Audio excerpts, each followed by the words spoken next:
Hello, everybody. Today we'll be doing my first power rankings of the season, even though we're a quarter way through. This will be done on a weekly basis from now on Mondays. There are some weeks where I'll be away, so I won't be able to do it, but I'll try to deliver these every Monday as possible. Uh, so this is going in descending order, like this. Uh, Not to confuse anyone thinking I think the Reds are the best team. Obviously, they are not. A lot of this, since it's my first one, is currently based on how they're expected to do, based and then how they're actually performing. But as this progresses through the weeks, they'll become more, I guess, accurate to how the team's actually playing and such, rather than just like what their expectations are. Uh, so first off, we have the Reds in last, the team that was 3-22 before going on a bit of a run and being about 8-26 at one point, I think at their best. Uh, they still currently sit last in the league. There's really nothing to be excited about for the Reds this season. Their owner, unfortunately, still somehow thinks they can be competitive. Obviously, he's blatantly wrong. They're 27th in OPS and 30th in ERA.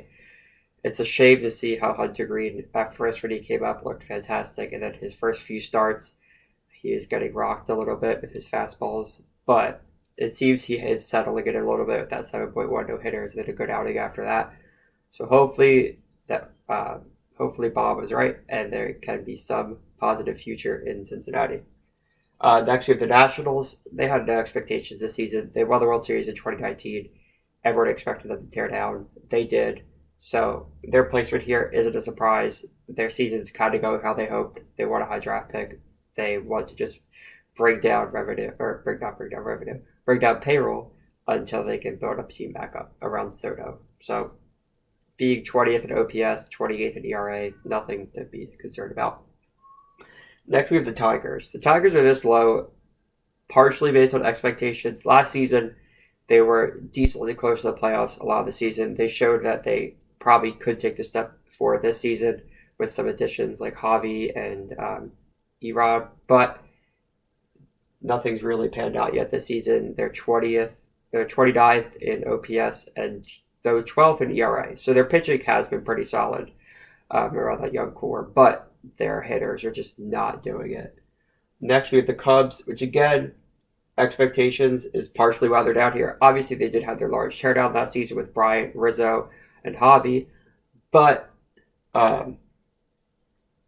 they did add a decent amount of pieces this offseason. They have made more offseason, like large offseason moves than any team, and they still just are not playing where they should. Though their OPS is 18th and their ERA is 20th, so they're not actually performing horribly. They just aren't really getting the results they should be.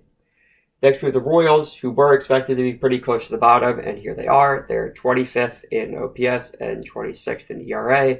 The team is still quite young. They still have not made the playoffs since their 2015 World Series win. Obviously, that's not going to change this season.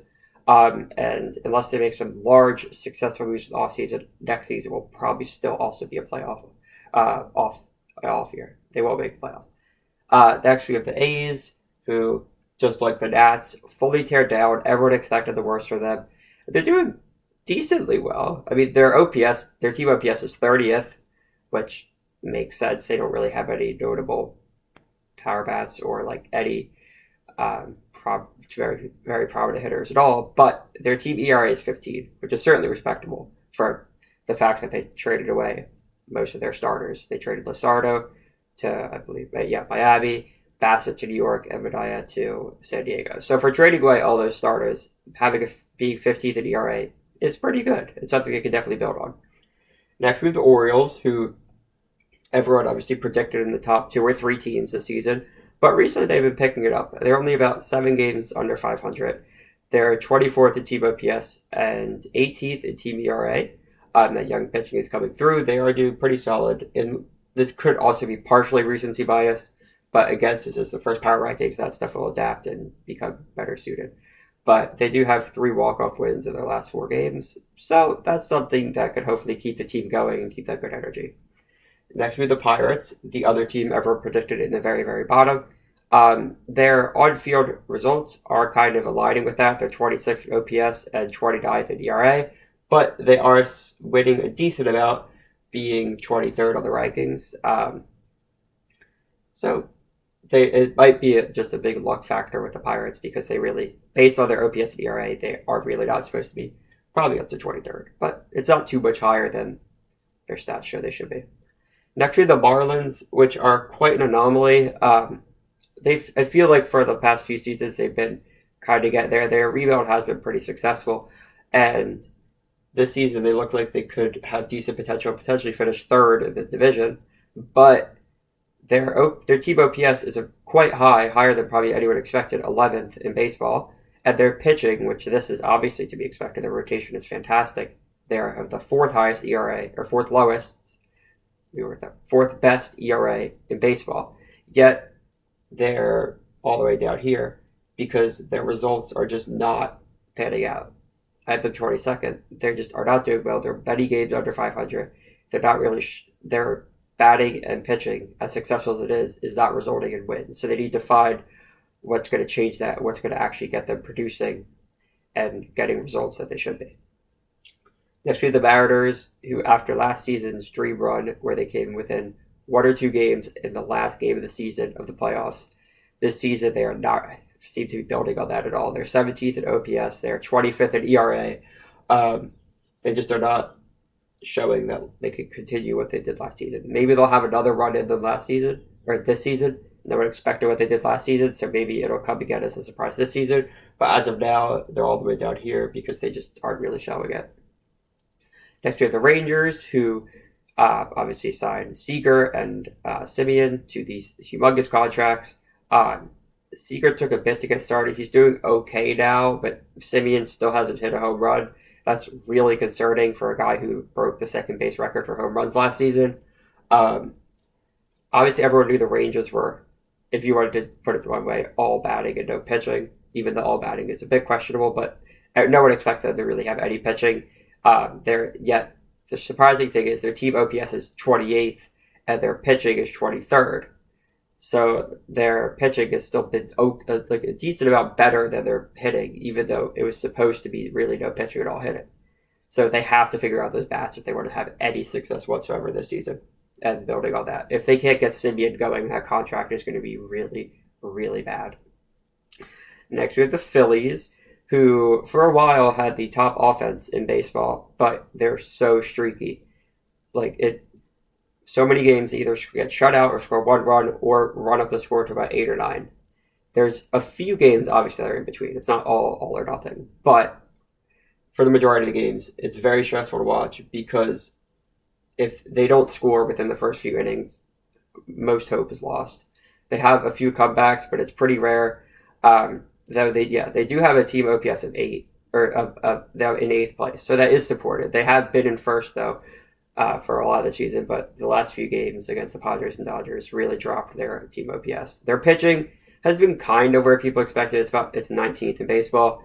Their rotation was supposed to be top 10, potentially top 5, depending on projections, but that's iffy. Then the bullpen definitely got better. It was already pretty average last season. It was obviously bad, but bullpens are usually viewed worse than they actually are. So I don't think the Phillies, the situation with them is very difficult. I don't know exactly what to fix. The team just needs to hit better, even though they're already hitting really well. I guess it just needs to be more consistent. And the pitching hasn't been horrible overall. They have a lot of work ahead of them. They had high expectations based on their offseason acquisitions, and they're really not delivering on it so far.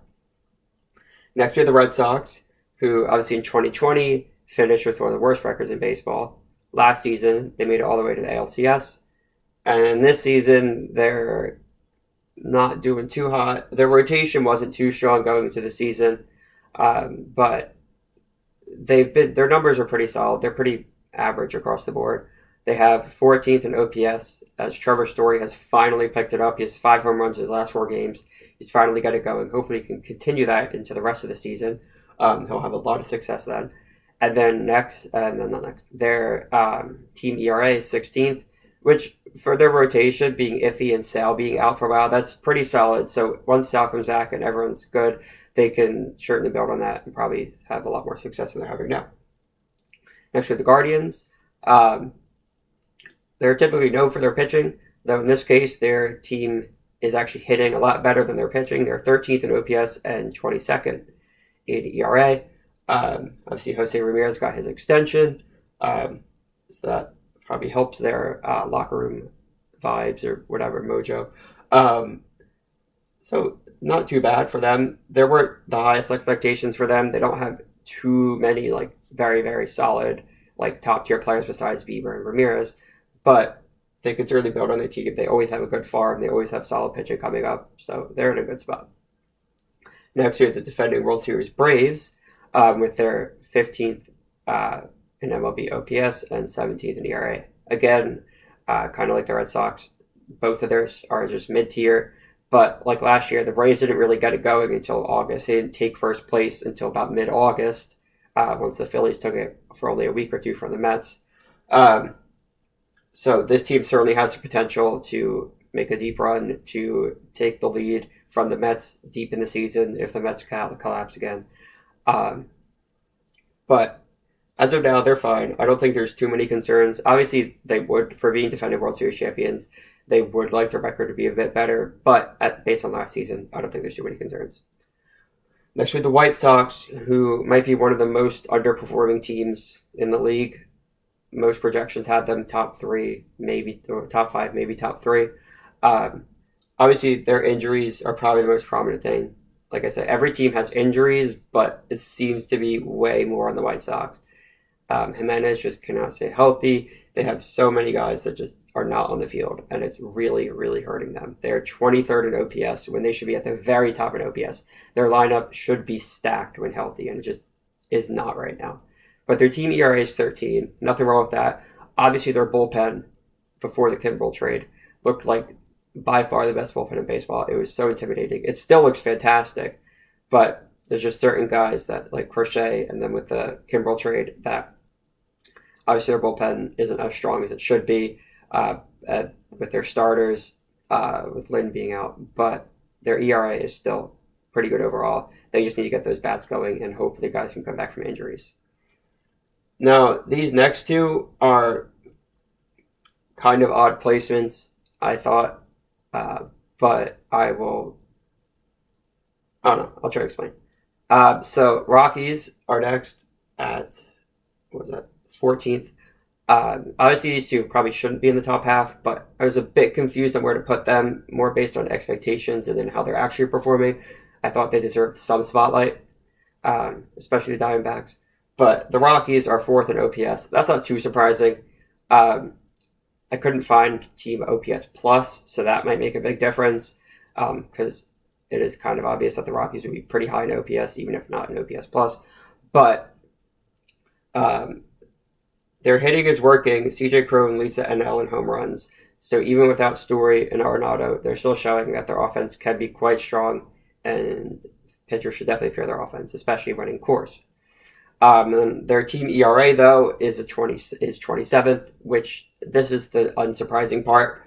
John Gray left. Marquez is still there, but they don't really have too much behind him. They have Freeland and Gomber, but there's really not too much else. And they're performing fine. They're doing well. They started out the season extremely strong. Obviously, they were part of that NL West. That was when everyone played 30 games. All 5 teams were over 500.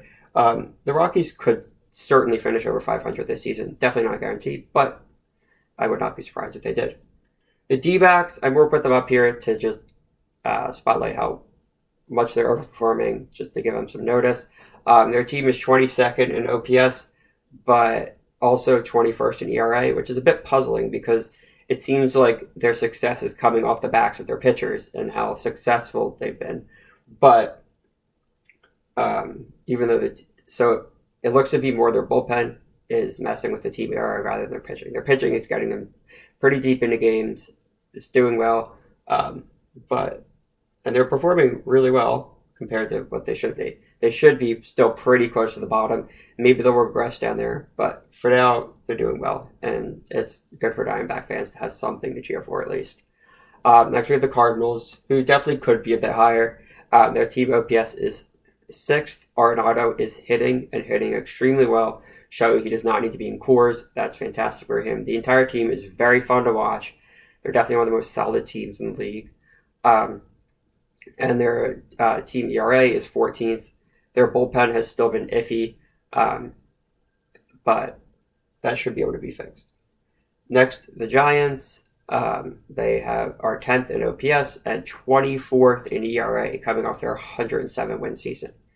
The team 10th OPS is fantastic, obviously, but the 24 ERA is after last season when they were in the top the entire season with all these surprising comebacks from their pitchers. That needs to be fixed. They've gotten a reputation of fixing pitchers and turning them into success, after, just kind of like the Dodgers, after people thought that they were washed or weren't really major league talent anymore. So that 24th ERA really, really has to come up if the Dodgers want to see success. And they're still doing well. They're still easily in the top half of the standings, though they are third in their division because the Dodgers and Padres are having fantastic seasons. Next, we have the Blue Jays, who many put up there with the Dodgers at the 1 and 2 for this season, though their offense has been struggling. A lot of that is Vladdy, even though he has about a 135 OPS plus. After last season, we still expect Vladdy to have higher numbers than that. Their OPS is 21st. They just need the offense to come through more. Their pitching has been fine, 11th in ERA, nothing wrong with that. Their starters, Gossman, Manoah, fantastic. Barrios, he started off iffy. He's certainly getting better, but he still has a lot to fix. Next, we have Tampa, the Rays, who are in 16th in OPS and, no surprise, 6th in ERA. Tampa is known for their pitching. They pull pitchers out of nowhere and make them successes, and their pitching is coming through this season for them. Their lineup usually doesn't have big names in it. It's hard to kind of figure out where their hitting production is coming from, but it just does. But obviously their pitching is their strong suit. Next we have the Twins, who just all around are playing really well. They are 9th in OPS and 7th in ERA. Even with Correa missing some time, they're really showing that they are legit contenders for the Central, especially with the White Sox faltering so much. If the Twins won this division, it would be no surprise, but it would be even better if they won it, considering how horrible their last season was and how no one expected that to come from them. Buxton is doing well. He's staying on the field, so it's great for them. Angels are next. Angels could certainly be higher. Just one more week of playing how they are, and they should certainly move up. Their sweep from the Rangers was a bit part of the reason why they're down here. They just need to solidify themselves a bit more. Though their team OPS is 2nd, and their team pitching is 5th. So both of those are fantastic and should put them easily in the top 5. But they're 7th just based on they need to just get more consistent results. They're still really good. They can still certainly win their division. They could edge out the Astros. But just a little bit more consistency is needed. And then in 6th, we have the Astros, who, again, are competing with the Angels for the AL West. They're 7th in team OPS and 2nd in team ERA. Verlander had a resurgence, which I don't even know if that's actually valid because he won the Cy Young the last full season he pitched, but that was 2019. So Verlander's fully back. He's pitching amazingly. The entire team is pitching well. They're all hitting. Everything's going fantastic for the Astros. Nothing wrong there. The Brewers are next in 5th. 5th in OPS, which is a bit surprising because, again, kind of like the Rays, their hitters aren't the most prominent hitters. They don't have the biggest names. Yelich is probably the biggest name among their hitters, and he's been good this season, but like last season he only had one WAR. He hasn't been fantastic since he's won his MVP, but just like the Rays, they're getting it done. Their pitching is also 9th in ERA, which that's no surprise. Their rotation had multiple Cy Young contenders halfway through last season. Obviously, Corbin Burns ended up winning it, but their pitching is extremely strong. Their bullpen is fantastic, and their hitters are doing their jobs. 4th, we have the Padres, which for their results, their actual on-field performance doesn't match up whatsoever. They're at the very top of the league in the standings, yet their team OPS is 19th, and their pitching is 10th. For a team to be performing as well as they are, and to be just behind the Dodgers, who everyone obviously ranked as 1 or 2 this season, is quite good. They're technically maybe overperforming or getting a bit lucky and they have all their pitcher injuries. So hopefully everyone could just be healthy, because it'd be nice to see a fully healthy Padres team throughout an entire season. This team has so much potential, it can be so exciting. Last season, the injuries with their pitchers just overwhelmed them. And they needed Arrieta and Velasquez. They're just taking old Philly starters and putting them on their team, and they can't have that again this season. They need their starters the full season. Getting Manaea was a fantastic addition, but they just need to keep that going and get new guys as soon as one goes down, because they cannot have a repeat of last season. They need to prove themselves and make it to the playoffs and at least win some games. Next, we have the Mets, who are obviously every season they look legit, but under the new ownership, which at this point isn't extremely new, it's a few years, but a year or two. But the Mets are looking legit. They don't look like they're going to necessarily collapse. They're still doing well without DeGrom. DeGrom hasn't even pitched a game yet, and they still have a humongous lead in their division by like 7 or 8 games. And with Scherzer being out 6 to 8 weeks, obviously that sucks. But Bassett has been doing fantastic. McGill, before he was out too, he was doing super well. So they certainly have a lot of potential. This team has players that can fit all scenarios. They do everything well. They're 12th in OPS, which isn't really a surprise, but they don't have, they don't, like Lindor started off the season really well. He's kind of come back down to earth a bit, but they don't have too many extremely prominent top guys like the Jays and the Dodgers, where you expect their OPS to be at the very top. So 12 for the Mets is great. Their team ERA of 8 is fantastic. Obviously, that should come down even more when Scherzer comes back and continues to pitch. DeGrom gets on the mound. So the Mets have a lot of potential, and this year, maybe they'll make it into the playoffs and not collapse. We'll see. Next, we have the Dodgers, who are pretty interchangeable with the Yankees at this point. But they're first in OPS and first in ERA. It's just there's just a few games they lost where they shouldn't. Like last week, they lost 3 or 4 to the Phillies and were 1 out away from losing 4 or 4. But they made that comeback off of Phillies pitching, which is to be expected. And then yesterday they had the game with ending in a Muncy error, giving the Phillies one of the 3 games of the series instead of a sweep. So they just need that better finish, but they still should definitely win their division. Padres should be up there in second, but maybe the Padres shouldn't be able to probably edge them out as long as the Dodgers perform as they actually should. But they just need a bit more finish on their games. And then first we have the Yankees, who are 3rd in OPS and 3rd in ERA. With the stacked AL East this season, lots of people predicted the Yankees 3rd or even 4th. If put the Red Sox higher. I did not put the Red Sox higher than the Yankees because of their rotation. But I don't think anyone expected the Yankees to be at the very top of the league a quarter way through the season. Maybe top 5, certainly, but at the very top, that wasn't necessarily expected by most. But the Yankees are doing it. They're looking good.